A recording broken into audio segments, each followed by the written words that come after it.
United brewery limited. जी हाँ दोस्तों, आज अपन लोग इस कंपनी के बारे में बात करने वाले हैं। दोस्तों, आप लोग इस कंपनी को इसलिए जानते होंगे क्योंकि किंगफिशर नाम की जो बियर की कंपनी है उसका संचालन जो है यूनाइटेड ब्रूअरीज लिमिटेड ही करती है। तो दोस्तों, आज इन्होंने जो है अपने Q2 के रिजल्ट को आउट कर दिया है और सच बताऊं तो इनके Q2 के रिजल्ट में इनकी 12 बज गई है। लेकिन अगर हम आज बात करें तो यूनाइटेड ब्रूअरी लिमिटेड के जो शेयर्स हैं वो मार्केट के अंदर हाई वॉलेटिलिटी के बीच में जो है अपनी पॉजिटिव पोजीशन बनाते हुए इसने क्लोजिंग दी है आज की। और अगर मार्केट कैपिटलाइजेशन की बात करें तो ये मिड साइज़ कंपनी दोस्तों, क्योंकि इसका जो है शेयर लगभग जो है करीब 48,000 करोड़ के आसपास का इसका मार्केट वैल्यूशन रखता है।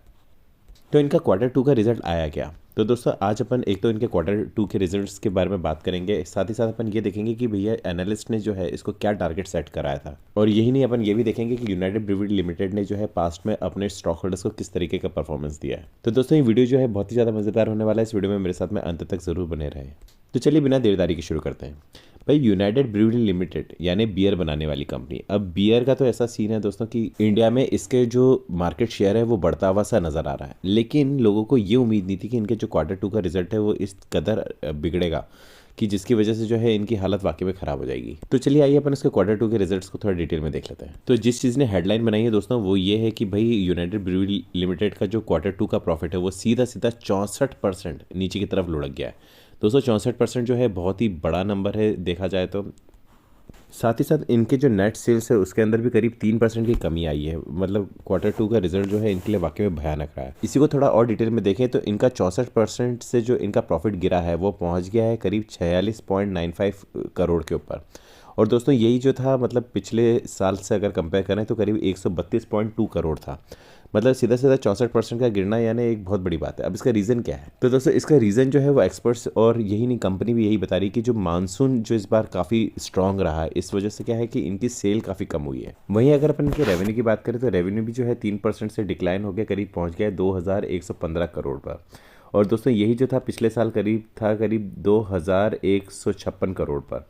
तो यहाँ पे भी आपको डिक्लाइन होता हुआ दिखेगा। यही नहीं दोस्तों, इनका EBITDA जिसको earning before interest tax depreciation और एमोर्टाइजेशन कहते हैं, ये किसी भी कंपनी की जो है कच्ची पक्की अर्निंग होती है। ये जितना ज़्यादा होता है दोस्तों उतना ही बेहतर होता है, और जितना कम होता है उतनी ही जो है तकलीफ में एक कंपनी आ जाती है। तो वो आपको कम होता हुआ दिखेगा। वो पहुँच गया है करीब 130 करोड़ पर दोस्तों, और ये जो है सीधा सीधा 42.4% का डिक्लाइन है, क्योंकि पिछले साल जो है करीब 227 करोड़ पे था। तो दोस्तों, ये जो है कंपनी के लिए कंसर्न वाली बात है, क्योंकि इसके कम होने का मतलब ये होता है कि इनके पास जो फ्री कैश है वो कम हो रहा है, यानी फाइनेंशियल क्राइसिस से जो लड़ने की जो काबिलियत है दोस्तों वो कम होती हुई दिखाई दे रही है। अब इसके पीछे का रीज़न जो कंपनी बता रही है वो ये है कि भैया स्ट्रॉन्गर देन यूजुअल मानसून, मतलब आपका जो मानसून जो हर साल रहता है उससे कई गुना ज़्यादा स्ट्रांग रहा है। और साथ ही साथ जो बियर मार्केट है वो म्यूट रहा है, मतलब किसी ने जो है ज़्यादा बढ़त दिखाई नहीं। अब इसके कहने के पीछे इनका ये रीज़न है कि भाई मानसून की वजह से जो है दोस्त लोग आपस में मिल नहीं पाए या फिर लोग नहीं मिल पाए, बैठ नहीं पाए, उस वजह से बियर की जो है काफ़ी सेल इनकी कम हुई है। हालांकि इनका प्रीमियम सेगमेंट ग्रो होता हुआ दिख रहा है। इनका प्रीमियम सेगमेंट जो है वो करीब 17% से ग्रोथ होता हुआ दिखा है इसके अंदर, जो कि मार्केट की ट्रेजेक्ट्री से आगे है। अब आगे का आउटलुक तो जो है यूनाइटेड ब्रूअरीज ये कह रही है कि वो अभी भी जो है अपने ब्रांड्स के अंदर इन्वेस्ट करेगी और इसका जो प्रीमियमाइजेशन करना जिसको कहते हैं, मतलब जो बियर्स हैं उनके प्रीमियम ब्रांड्स पे उसको बनाने में उसको और फोकस करेगी। दोस्तों, एक्चुअल में क्या है कि अक्टूबर की स्टार्टिंग के अंदर कुछ एनालिस्ट ने जो है इस यूनाइटेड ब्रूअरीज का जो टारगेट प्राइस है उसको जो है 25% अपसाइड पे शो किया था। मतलब 25% अपसाइड ग्रो होने के इसके चांसेस हैं।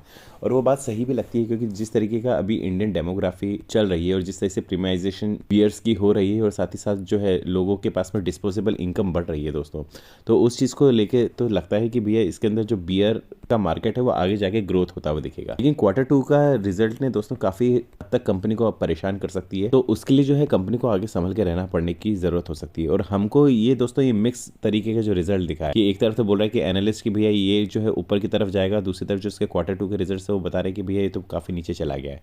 तो दोस्तों, आने वाला टाइम जो है वो हमको ये देखने पे रुचि बढ़ा सकता है कि भाई मार्केट के अंदर अब क्या होने वाला है। क्योंकि अब आ गई ठंड। अब इसके बाद में जो Q3 का रिजल्ट है, अगर उसके अंदर भी यूनाइटेड ब्रूअरी ने जो है अपने लॉसेस को कम नहीं किए तो कंपनी बाकी में जो है ट्रबल में आ सकती है। लेकिन अब अगर अपन यूनाइटेड ब्रूअरीज का अगर पास्ट परफॉर्मेंस देखें दोस्तों, तो भाई एक दिन के अंदर तो आपने देखा कि 0.26% का जो है पॉजिटिव रिटर्न मेंटेन करते हुए इसने मार्केट की क्लोजिंग दी है। पिछले 5 दिनों में भी जो है लगभग ना के बराबर ही पॉजिटिव रिटर्न है, 0.45% का पॉजिटिव रिटर्न दिया है। अगर बात करें अपन 6 महीने की दोस्तों, 6 महीने में आपको देखने को मिलेगा कि इन्होंने जो है करीब लगभग नेगेटिव में 15% का नेगेटिव रिटर्न अपने स्टॉक होल्डर्स को दिया है। और अगर अपन बात करें दोस्तों एक साल की, तो एक साल में आपको देखने को मिलेगा कि इसने जो है नेगेटिव में करीब 5% के आसपास का नेगेटिव रिटर्न अपने स्टॉक होल्डर्स को दिया है। और अगर अपन बात करें दोस्तों 5 साल की, तो 5 साल में आपको देखने को मिलेगा कि भाई इन्होंने जो है करीब 98% का जो पॉजिटिव रिटर्न है अपने स्टॉक होल्डर्स को दिया है। यानी 5 साल वालों ने जिसमें लॉन्ग टर्म में इन्वेस्ट किया है, उसके अंदर आपको बियर का मार्केट तो ग्रो होता हुआ दिखा ही है, और उन्हीं लोगों ने जो है प्रॉफिट जो है अच्छे से उठाया। तो दोस्तों अगर आपको यूनाइटेड ब्रूअरी लिमिटेड से जुड़ा हुआ ये वीडियो अगर पसंद आया तो इस वीडियो को लाइक करना ना भूलें, और अगर आपको इसी तरह की जानकारी आगे भविष्य में भी चाहिए तो मेरे चैनल को सब्सक्राइब करके ऑल नोटिफिकेशन दबाना बिल्कुल भी ना भूलें। मेरे साथ में इस वीडियो के अंत तक बने रहने के लिए बहुत बहुत धन्यवाद।